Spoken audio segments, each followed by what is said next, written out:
오늘은 성령 강림절 5번째 주일입니다. 우리 함께 자리에서 일어나셔서 조용히 기도하심으로 예배로 나아가시겠습니다.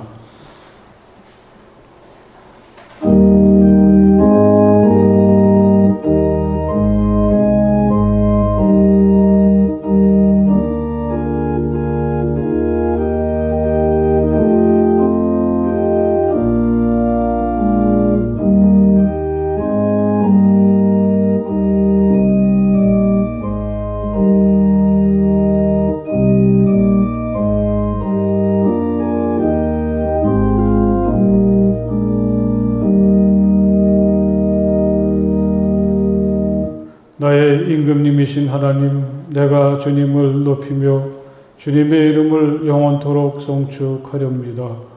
내가 날마다 주님을 송축하며 영원토록 주님의 이름을 송축하렵니다. 아멘.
이 시간 우리 함께 주보에 있는 공동 기도를 한 마음으로 함께 하나님께 드리시겠습니다. 우리의 도움과 방패가 되시는 하나님, 불안하고 힘든 시간을 보낸 우리가 하나님 앞에 섰습니다. 마음을 다하여 드리는 우리의 예배를 받아주시며 하늘의 은혜와 복을 충만히 내려 주옵소서. 수그러들 줄 모르는 코로나가 우리를 힘들게 하지만 하나님은 견고하게 우리를 붙잡아 주십니다. 우리의 한계를 시험하는 현실을 살고 있지만 하늘의 평화와 기쁨으로 살게 하옵소서. 2021년의 절반을 보내며 지난 날을 감사하게 하시고 다가올 날들을 희망으로 걸어가게 하옵소서. 예수님 이름으로 기도합니다. 아멘. 이 시간 우리 함께 침묵하시며 마음으로 하나님께 기도하시겠습니다. 하나님, 제가 여기 있습니다. 따뜻한 사랑으로 저를 품어주시고 저의 모든 부끄러움과 허물들을 용서해 주시며 저의 아픔과 질병과 상처들을 치유해 주시기 원합니다. 우리 조용히 침묵하시며 하나님께 기도하시겠습니다.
주님께서 당신들에게 복을 주시고 당신들을 지켜주시며 주님께서 당신들을 밝은 얼굴로 대하시고 당신들에게 은혜를 베푸시며 주님께서 당신들을 고이 보시어서 당신들에게 평화를 주시기를 빕니다.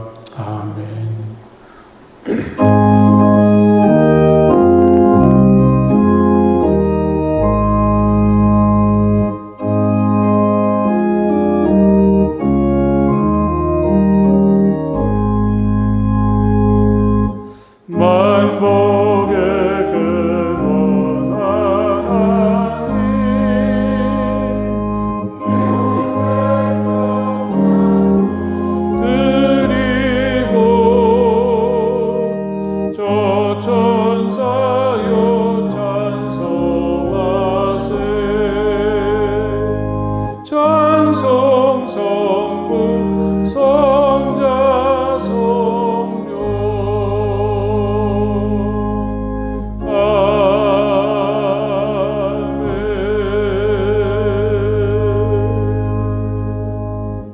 고맙고 감사하신 하나님, 영원 전부터 택하시고 죽기까지 구원하신 크신 사랑을 입은 자들이 모여 예수 그리스도 이름으로 서로를 축복하는 삶을 누릴 수 있음에 감사드립니다.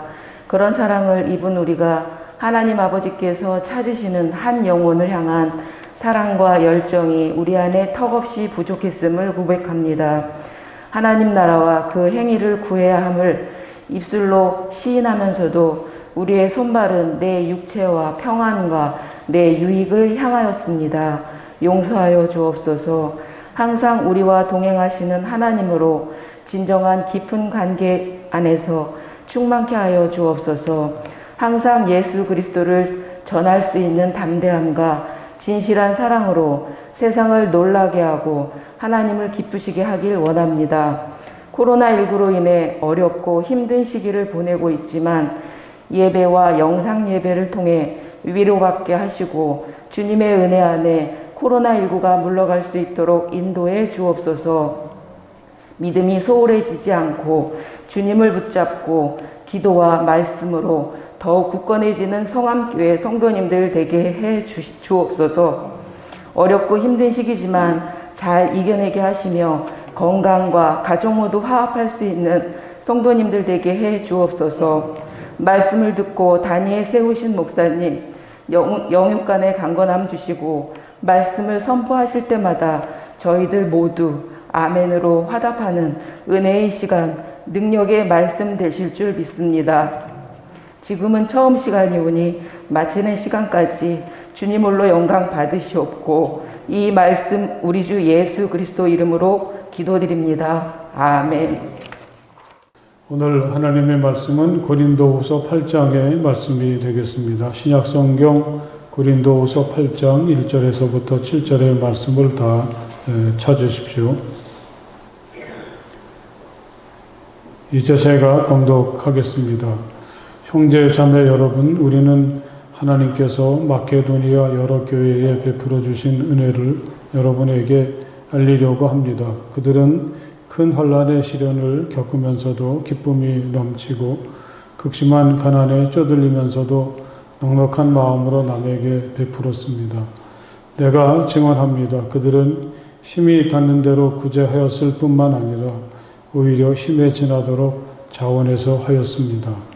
그들은 성도들을 구제하는 특권에 동참하게 해달라고 우리에게 간절히 청하였습니다. 그들은 우리가 기대한 이상으로 하나님의 뜻을 따라서 먼저 자신들을 주님께 바치고 우리에게 바쳤습니다.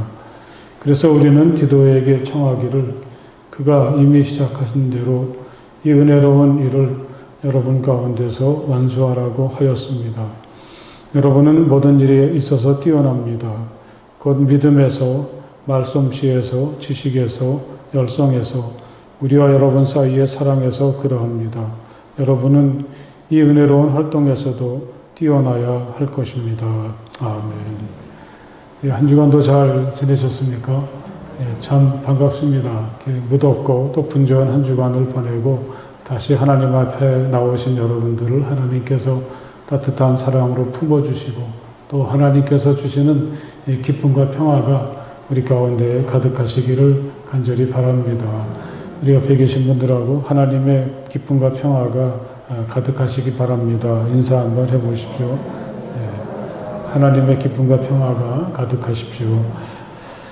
지난해 6월 15일에 코로나가 심해지면서 모일 수 없었던 속회를 대신해서 시작한 성경 읽기가 벌써 1년이 지났습니다. 마태복음서부터 시작을 했는데 이제는 신약 성경의 마지막 책인 계시록에 접어들었죠. 7월 15일에 끝나니까 우리는 지난 1년하고도 한 달을 거의 하루에 한 장씩 꾸준히 말씀을 읽으며 보내는 셈입니다. 신약 성경은 전체가 260장으로 되어 있죠. 그러니까 처음부터 여기까지 오는 동안 여러분들은 약 240여일을 말씀과 함께 걸어갔습니다. 게다가 그때 우리는 혼자가 아니었습니다. sak도원들과 또 이 거룩한 일에 동참하는 많은 성도들과 함께 날마다 길을 걸어갔습니다. 혼자서 부지런히 하루에 많은 성경을 읽으면서 은혜를 경험하는 것도 좋지만 우리의 지난 1년여의 여정은 꾸준히 하루에 한 장씩 그리고 다른 성도들과 그 은혜를 나누고 서로 격려하고 또 서로 안부하며 걸어온 길이기에 이 시간이 참 소중하고 뜻이 깊었습니다. 그러니까 우리는 지난 1년여 동안 코로나라는 불안하고 힘들었던 시간을 말씀을 통해서 주님을 만나고 또 서로를 격려하면서 여기까지 함께 오게 된 거죠. 우리가 이렇게 할 수 있다는 게 하나님의 은혜이고 또 하나님을 믿는 우리들만 누릴 수 있는 특권이 아니겠습니까? 우리에게는 남다른 하나님께서 내리시는 특별한 은혜가 있습니다. 그것 때문에 우리는 오늘도 살아가고 있습니다. 여기까지 함께 하신 모든 분들을 주님의 이름으로 축복하고 격려합니다. 그리고 또 이제 얼마 남지 않았는데 하나님의 말씀을 통해서 또 서로 간의 교제와 문안을 통해서 아주 특별한 은혜를 더하여 주시기를 주님의 이름으로 축복을 드립니다. 할렐루야. 이렇게 아주 특별하고 신비한 여정을 마치면서 우리 특별히 아쉬운 것은 남자 성도들은 함께하지 못했었는데 그래서 몇 분만이라도 이렇게 함께 성경을 읽고 또 서로 교제를 나누는 일을 통해서 받은 은혜나 소중한 느낌을 다른 성도들에게 좀 소개하고 나누었으면 하는 바람이 있습니다. 좀 용기를 내서 이 영상을 통해서 좀 간증하실 분들이 좀 나오셨으면 좋겠습니다. 저는 여러분들이 이렇게 진지하게 말씀을 읽고 또 서로 은혜를 나누는 것을 지켜보면서 깊이 감동했고 이게 코로나를 통해서 하나님이 우리에게 주신 아주 특별한 선물이다. 그런 생각을 하게 되었습니다. 우리의 기쁨이나 우리의 힘은 바로 여기 있는 거죠. 아주 빠르게 남보다 앞서갈 수는 없더라도 하루에 한 걸음씩 천천히 그러나 힘차게 뚜벅뚜벅 주님과 함께 그리고 서로를 사랑하고 응원하는 성도들과 함께 걸어가는 것이 하나님을 믿는 우리들만이 누릴 수 있는 하늘의 선물이고 또 소중한 특권이라고 하겠습니다. 오늘 우리는 고린도 후서의 말씀을 함께 읽었습니다. 바울은 이 대목에서 그가 마케도니아에 있는 성도들을 통해서 받은 은혜와 영감을 고린도의 성도들에게 소개하고 있습니다. 당신들처럼 하나님을 믿는 사람들도 있지만 이 마케도니아의 성도들처럼 하나님을 믿는 사람들도 있습니다. 그는 이렇게 말하는 거죠. 그가 아주 명쾌하게 소개하는 마케도니아 그리스도인들의 모습을 보면서 이게 바로 믿음이다. 하나님을 믿는 우리들이 그들처럼 살아야 되겠구나 하는 생각이 들었습니다. 오늘 말씀은 그 사도 바울이 3번에 걸친 전도 여행을 하는 중에 3번째로 여행을 하다가 고린도 교회에 보낸 편지입니다. 이 3번째 여행이 바울에겐 전도 여행의 마지막이 되는 거죠. 후에 그는 예루살렘에 갔다가 가이사라에 가게 되고 거기에서 2년을 감옥에 갇혔다가 로마를 향하게 됩니다. 이때 바울에게는 중요한 일이 하나 있었습니다. 당시 예루살렘에는 큰 기근이 닥쳐왔고 그래서 많은 사람들이 먹을 게 없어서 고생하고 있었습니다. 바울이 첫 번 전도 여행을 마치고 예루살렘에 갔을 때 예루살렘의 지도자들은 바울에게 이곳 사람들이 예루살렘 사람들이 겪는 어려움을 도와줄 것을 부탁합니다. 그때부터 바울은 그가 가는 도시마다 예루살렘 성도들을 위한 복음을 부탁했습니다. 이 일에 오늘 편지를 받았던 고린도 교인들이 가장 적극적으로 반응을 보인 거죠. 바울은 여기에서 힘을 얻어서 다른 지역의 교회들에게도 고린도 교회의 예를 들면서 이 일에 동참할 것을 부탁합니다. 그리고 시간이 흘러서 이제 마지막 3번째 전도여행을 하고 있었는데 예루살렘 성도들을 돕는 일에 가장 열심히 참석한 교회는 고린도 교회가 아니라 마케도니아에 있는 교회들이었습니다. 우리가 잘 알고 있는 빌립보 교회나 데살로니가 교회가 바로 그들이죠. 고린도 교회는 오히려 가장 비협조적이었습니다. 시작할 때엔 좋은 반응을 보이고 적극적으로 참석할 것처럼 보였지만 아직도 그들에겐 아무런 움직임이 없습니다. 기다리다 못한 바울은 마케도니아 교회를 소개하면서 이 고린도 교인들도 이 일에 속히 참여할 것을 부탁하죠. 여러분은 모든 일에서 뛰어납니다.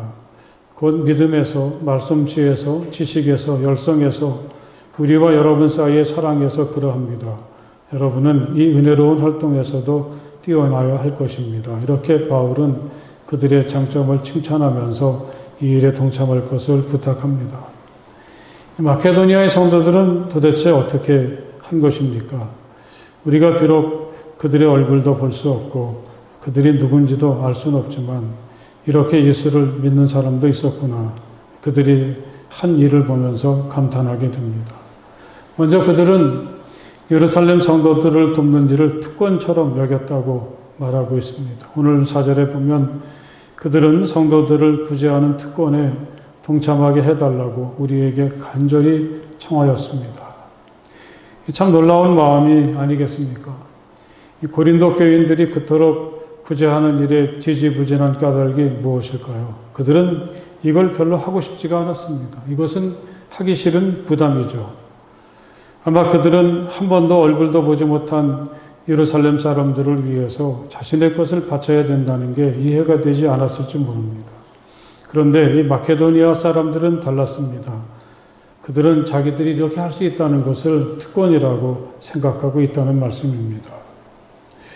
여러분, 이 대목을 생각해 보면 예수를 믿는다는 게 이렇게까지 우리의 삶을 바꾸고 생각을 바꾸는구나 하는 것을 깨닫게 됩니다. 만약에 우리가 어떤 특권을 말한다면 우리가 생각하는 특권, 또 세상이 누리고 싶어하는 특권은 어떤 것입니까? 만약에 내가 남보다 더 좀 힘이 있고 남보다 더 높은 지위에 있다면 또 다른 사람들이 하지 못한 공을 세우고 또 자기를 희생하는 일을 했다면 아마 우리는 그걸 좀 이용해서 나의 이득을 추구하거나 다른 사람들이 누리지 못하는 걸 누리고 싶어하는 마음을 누구나 가지지 않겠습니까? 그런데 이 마케도니아의 성도들은 이 그리스도인들에게 특권이란 어떤 것인가, 진정한 특권이란 무엇인가 우리에게 분명히 보여줍니다. 바울도 그런 고백을 했지만 사람들이 특권이라고 생각하는 것들을 특권이라고 여기지 않습니다. 오히려 사람들이 부담스럽게 생각하고 또 엮이기 싫어하는 일들, 그것을 위해서 자신을 던지고 희생하고 헌신할 수 있다면 이게 특권이라고 그들은 이렇게 생각하고 있는 거죠. 이렇듯 이 마케도니아의 성도들이 다른 사람은 부담이라고 여기는 것을 그게 특권이로구나 하는 것을 깨달았을 때 그 모델이 되시는 분은 바로 예수님이십니다. 그는 하나님의 모습을 지니셨으나 하나님과 동등함을 당연하게 생각하지 않으시고 오히려 자기를 비워서 종의 모습을 취하시고 예수님에게는 우리와는 전혀 질적으로 비교할 수 없는 하나님의 아들의 존귀한 모습이 있습니다. 예수님이 그걸 특권으로 내세우실 수도 있었겠지만 오히려 예수님은 자기의 특권을 주장하지 않고 이 세상에 내려오셨고 모든 사람을 섬기는 종이 되셨다는 거죠. 남보다 더 위에 군림하면서 이 다른 사람의 섬김을 받아야 될 분이 다른 사람의 종이 되고 섬기는 사람이 되었다는 것. 바로 이게 예수가 하나님의 아들로서 세상에서 누리셨던 특권이라 말할 수 있겠습니다. 만약에 우리가 이 세상을 살아갈 때 남보다 더 좋은 것, 더 많은 것, 더 대단한 것, 온통 이런 것에만 관심이 쏠려서 이것을 누리는 것을 특권으로만 생각한다면 우리가 하나님을 모르는 다른 사람들과 뭐가 다르겠습니까? 바울은 이걸 고린도의 성도들에게 일깨워 주는 거죠. 세상의 특권을 누린다는 게 별거 아닌 거고 우리들의 삶을 하게 할 수가 없다는 거죠. 마케도니아의 성도들은 그렇지 않았습니다. 다른 사람을 위해서 내가 더 가난해지고 내가 더 낮아지고 내가 고통을 감수할 수 있다면 그게 진정한 특권이라는 것을 그들은 예수님을 통해서 알게 되었습니다. 나뭇잎이 벌레 먹어서 예쁘다. 귀족의 손처럼 상처 하나 없이 매끈한 것은 어쩐지 베풀 줄 모르는 손 같아서 밉다. 상처가 나서 예쁘다는 것은 잘못인 줄 안다. 그러나 남을 먹어가며 살았다는 흔적은 별처럼 아름답다. 한 시인은 이렇게 벌레에게 많은 것을 뜯기고 그래서 보기 흉한 모습을 하고 있는 나뭇잎 속에서 이 진정한 아름다움과 삶의 소중한 가치를 깨닫게 되죠. 또 우리는 여기서 예수님의 십자가를 바라볼 수가 있게 됩니다. 사랑하는 여러분, 우리가 예수를 믿을 때 예수 안에서 우리가 누리는 신비한 삶은 바로 이런 것이라고 하겠습니다. 다른 사람들에게는 부담이고 멍해고 피하고 싶지만 그게 예수를 따르는 우리에겐 특권이라는 것 잊지 말고 살아가는 우리가 될 수 있기를 간절히 바랍니다.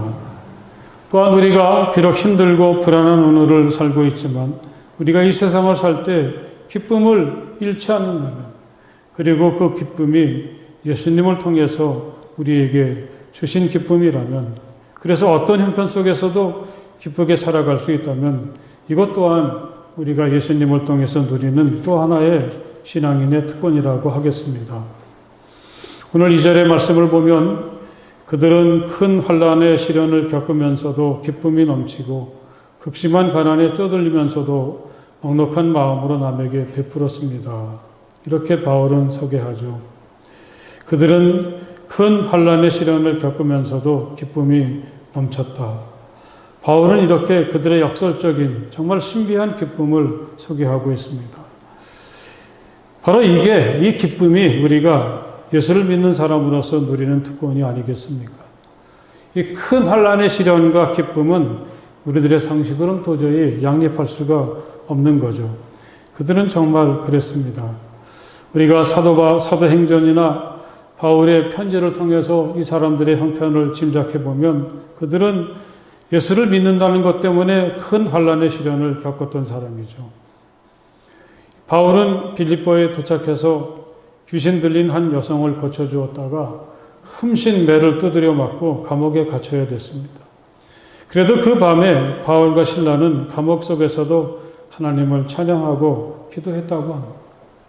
예수님 때문에 환난을 받고 있는데 그래도 그 감옥 속에서도 예수가 뭐가 좋은지 예수님을 찬양하고 하나님을 찬양하고 기도했다는 것은 신비하지 않습니까? 데살로니가에서는 유대인들이 이 바울의 사역을 극심하게 방해했습니다. 그곳에서는 불과 한 석 주밖에는 머물러 있을 수가 없었습니다. 그 후에 바울은 그들을 피해서 이 데살로니가에서 80km 정도 떨어진 베레아에 가서 복음을 전했었는데 이 데살로니가의 유대인들은 얼마나 지독했는지 거기까지 찾아가서 바울의 전도를 방해했다고 합니다. 이렇게 극성스럽게 복음을 전하는 것을 방해하는 사람들이 살고 있는 이 빌립보나 데살로니가의 성도들이 예수 때문에 겪었을 고통이나 환난을 우리는 짐작할 수 있죠.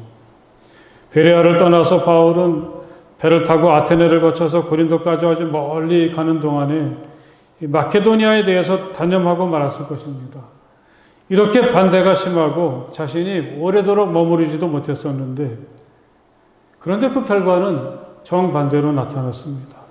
이 빌립보나 데살로니가에는 아주 건강한 신앙의 공동체가 세워지게 되었습니다. 이 빌립보 교회는 바울의 마음속에 남아있는 몇 안 되는 아주 고마운 교회였습니다. 그들은 바울이 감옥에 갇히거나 어려움에 직면할 때마다 아낌없는 후원을 보내줍니다. 이 데살로니가 교회는 또 어떻습니까? 이 바울이 썼던 가장 첫 번째 편지로 알려진 데살로니가 전서에서 바울은 그들을 극찬하고 있습니다. 여러분들은 많은 환난을 당하면서도 성령께서 주시는 기쁨으로 말씀을 받아들여서 우리와 주님을 본받는 사람이 되었습니다. 여기서도 바울은 이 환난과 기쁨을 동시에 언급하고 있습니다. 너무 신비하지만 그런 거죠. 이 사람들은 예수님 때문에 큰 환난을 겪고 있지만 그와 동시에 성령님께서 그들에게만 특별히 선물하셨던 기쁨이 있습니다. 그래서 그들은 환난 가운데서도 기뻐하면서 아주 모범적인 교회로 소문나게 되죠. 그래서 이 데살로니가 교회가 가진 별명이 이 소문난 교회라. 요즘은 소문난 교회 그러면 나쁜 소문을 얘기하는데 이 데살로니가 교회는 정말 좋은 소문이 났던 그런 교회였습니다. 항상 기뻐하십시오. 바울은 그들에게 이렇게 격려하고 있습니다. 어떤 조건 속에서도 어떤 고통이 우리에게 있더라도 우리들 그리스도인들은 기뻐할 수 있습니다. 환난과 고통 가운데서 우리가 발견하고 누리게 되는 기쁨. 이게 바로 예수를 믿는 우리에게 하나님께서 주신 특권이라는 것을 마음속에 새기면서 환난과 고통 속에서도 넘치는 기쁨으로 살아가는 우리가 될 수 있기를 간절히 바랍니다. 또한 극심한 가난에 쪼들리면서도 넉넉한 마음으로 남에게 베풀었습니다. 바울이 이렇게 그들을 설명할 때 이 부분이 저를 참 부끄럽게 만들기도 하고 가슴 뭉클하게 하기도 했습니다. 어떻게 이럴 수가 있겠습니까? 그들은 정말 가난했던 모양입니다. 이 빌립보라는 도시는 역사적으로 퇴역한 로마 군인들을 수용하기 위해서 급하게 만들었던 그런 도시라 그렇게 알려져 있습니다. 평생을 전쟁터에 돌아다니던 사람들에게 남아있는 것이 무엇이 있겠습니까?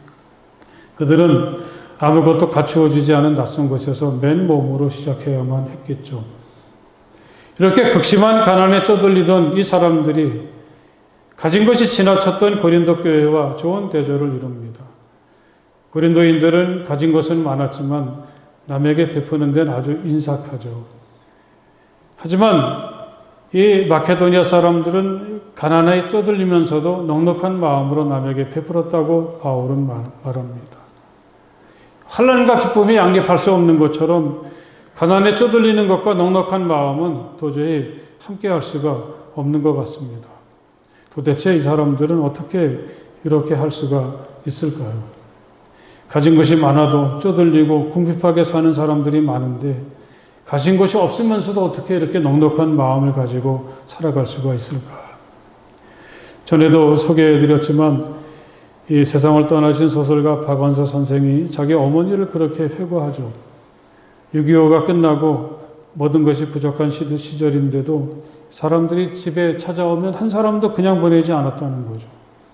우리에게 먹을 게 넉넉하니까 꼭 밥 먹고 가십시오. 사실은 끼니를 이어가기도 힘들었는데 이렇게 말하면서 사람들을 붙들었다고 합니다. 자기 가족들 자기도 비좁지만 밤이 되면 우리 방이 넉넉하니까 주무시고 가십시오. 손님들을 붙들었다고 하죠. 비록 가난했지만 그 어머니 입에서는 넉넉합니다. 그런 말이 떠나지 않았다고 합니다. 여러분, 이게 바로 이 그리스도인들이 세상을 살아갈 때 누리는 진정한 특권이 아니겠습니까? 서로 우리가 지독하게 가난하더라도 넉넉한 마음으로 살아갈 수 있는 그 마음 말이죠. 우리에게 그럴 수 있는 분명한 이유가 있습니다. 우리에게 생명 주시고 필요한 것들 아낌없이 내려주시는 하나님이 계시기 때문이죠. 하나님의 사랑 안에서 하나님의 자녀가 되어서 하나님의 은혜와 축복 속에서 오늘을 살아가는 것보다 더 큰 행복이 어디 있겠습니까? 나를 위해서 스스로 가난해 주시고 이 세상에 오신 예수님을 기억하면서 비록 쪼들리는 현실을 살아가더라도 이 넉넉한 마음을 가지면서 살아가는 우리가 될 수 있기를 간절히 바랍니다. 바울은 또 이 마케도니아 사람들의 멋진 신앙의 모습을 이렇게 표현합니다. 3절의 말씀을 보면 내가 증언합니다. 그들은 힘이 닿는 대로 구제하였을 뿐만 아니라 오히려 힘에 지나도록 자원해서 하였습니다. 특별히 여기서 힘에 지나도록 자원했다. 이 대목이 여러분들에게는 어떤 느낌으로 다가오십니까? 저는 이 대목을 읽으면서 만약에 이 힘에 지나도록 하는 게 정말 바울이 표현하는 것처럼 누가 시켜서가 아니라 스스로 그런 마음이 생겨서 할 수 있었다면 이 사람은 얼마나 멋지고 행복한가 상상해 보았습니다. 여러분 한번 자신을 돌이켜 보십시오. 우리에게 주어진 일을 힘에 지나도록 열정적으로 해본 일이 여러분들은 있으십니까?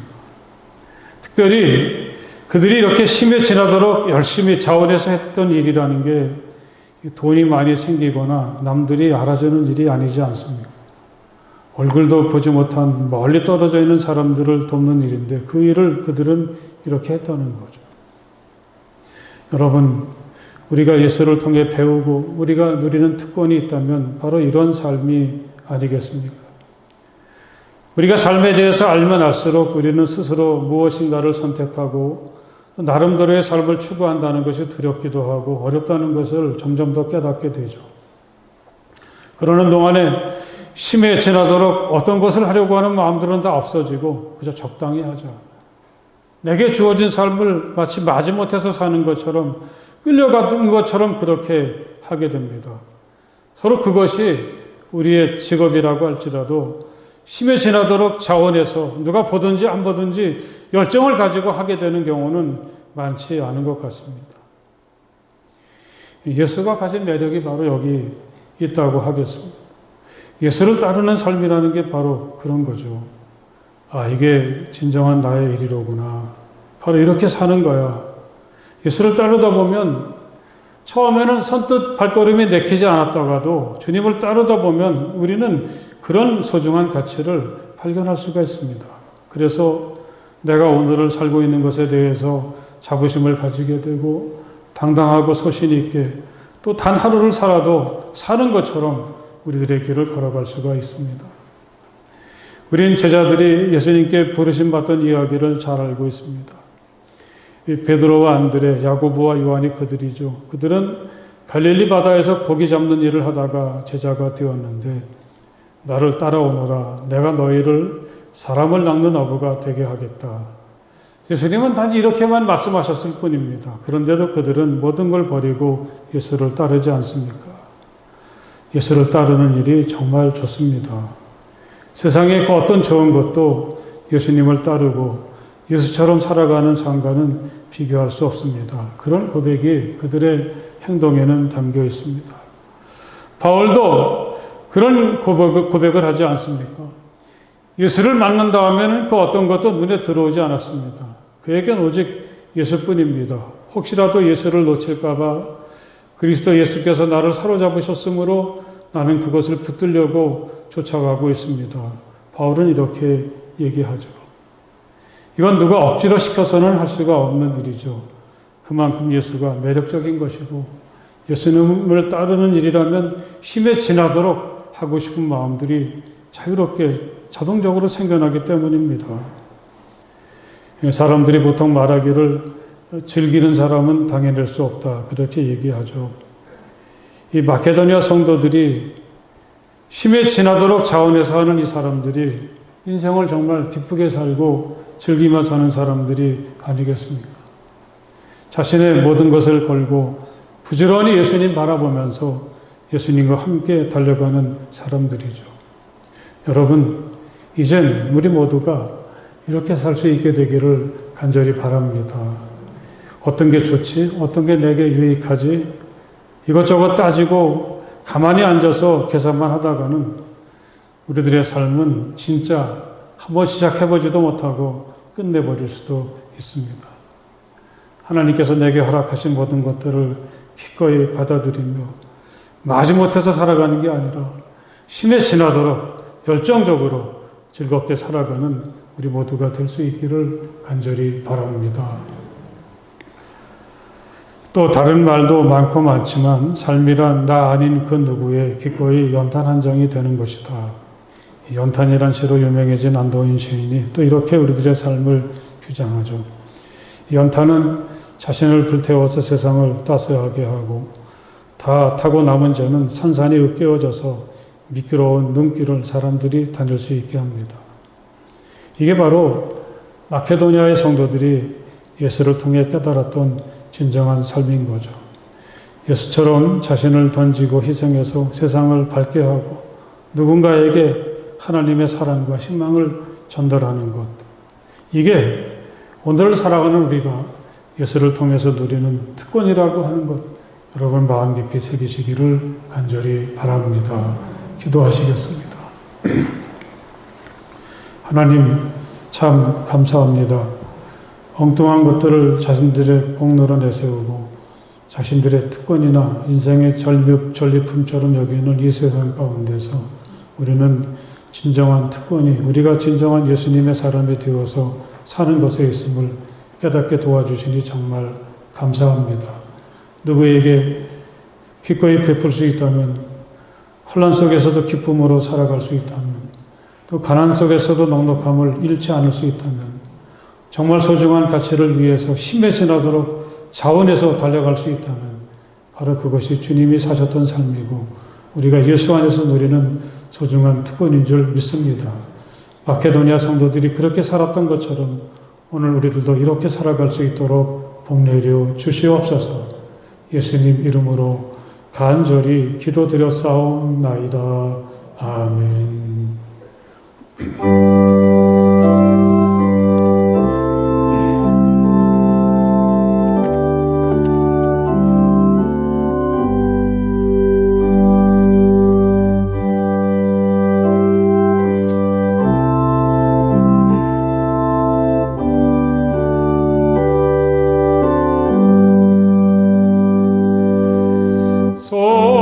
성자의 귀한 몸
할렐루야.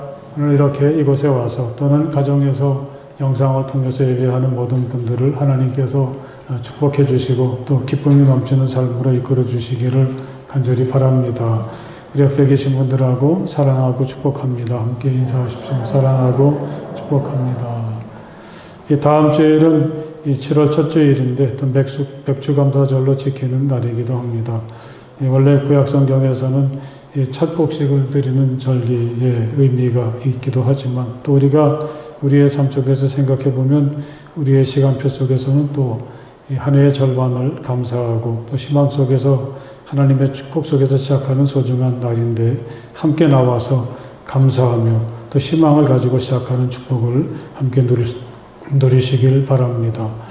7월 달부터 여건이 좀 허락이 된다면 전교인 새벽 기도회를 좀 다시 시작해야 되겠다 그렇게 기도하고 있는데 일단 이번 토요일 날 함께 모여보려고 합니다. 물론 아직은 우리가 예전에 했던 것처럼 빵이나 커피는 준비하지 않겠지만 그저 그냥 잠만 주무시지 말고 이때 같이 오셔서 기도하면서 또 새로운 마음을 가지는 그런 은총이 있었으면 좋겠습니다.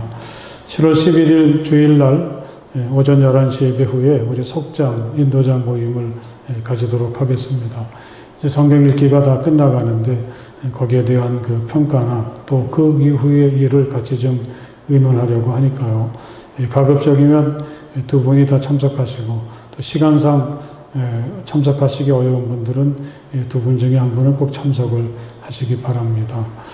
또 마스크를 우리 교회를 출석하시던 홍원태 집사님과 한경자 권사님이 기증을 해주셨습니다. 그래서 여러분 마스크가 필요하신 분들은 로비에 우리가 준비해 놓았는데 작은 박스 한 상자씩, 한 상자에 30개가 담겨져 있는데 가지고 가셔서 유용하게 잘 사용하시기 바라고 또 우리 두 분에게 감사를 드립니다. 신약 통독의 이제 마지막 부분이 아까 말씀드렸던 것처럼 진행 중인데 열심히 함께 참석해 주시고요. 또 그동안 한 1년여 동안 말씀을 읽으면서 받은 은혜를 좀 나누실 분을 찾습니다. 그래서 몇 분 함께 하시면 한 3분 정도 영상으로 보내주시면 우리가 공동 예배 시간에 함께 나누면서 서로 은혜를 나누고 격려하고 잘 마무리 지으려고 하니까 함께 하시면 참 좋겠습니다. 혹시 또 사례가 있을지도 몰라요. 그러니까 그게 목적은 아니겠지만 함께 하시면 정말 감사하겠습니다. 오늘도 떡이 준비되어 있습니다. 우리 강미호 권사님 지난 주간에 친정아버님 장례를 치르셨는데 함께 해주신 것 감사하면서 떡을 제공해 주셨습니다. 꼭 가지고 가시고 우리 권사님 많이 위로해 주시고 그 가정을 위해서 많이 기도해 주실 것을 부탁을 드리겠습니다. 다른 광고 없으시면 함께 일어나셔서 주기도문 찬송 함께 부르시겠습니다.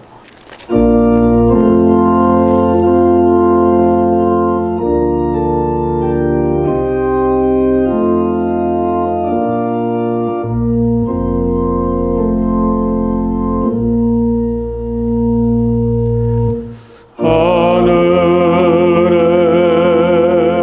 계신 아버지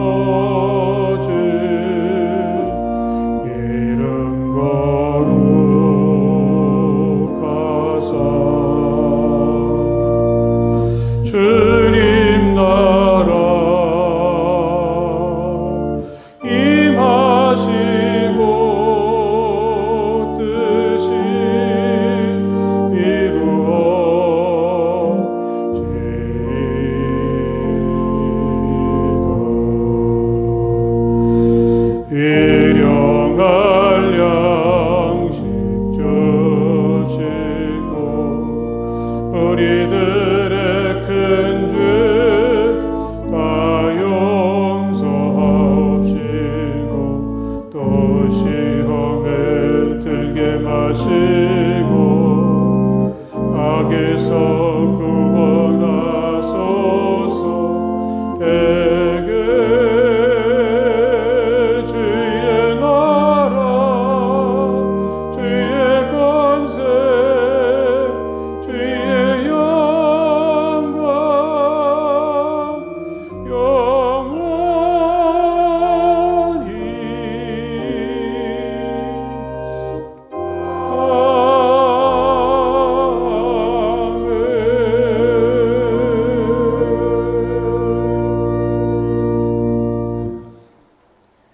이제는 우리 주 예수 그리스도의 그 크신 은혜와 우리 아버지 하나님의 그 넓고 무한하신 사랑하심과 성령 안에서의 거룩한 사귐이 마음을 다해서 우리 하나님을 찬양하고 경배하는 모든 주님의 자녀들 가운데 영원토록 함께하여 주시기를 간절히 축원하옵나이다.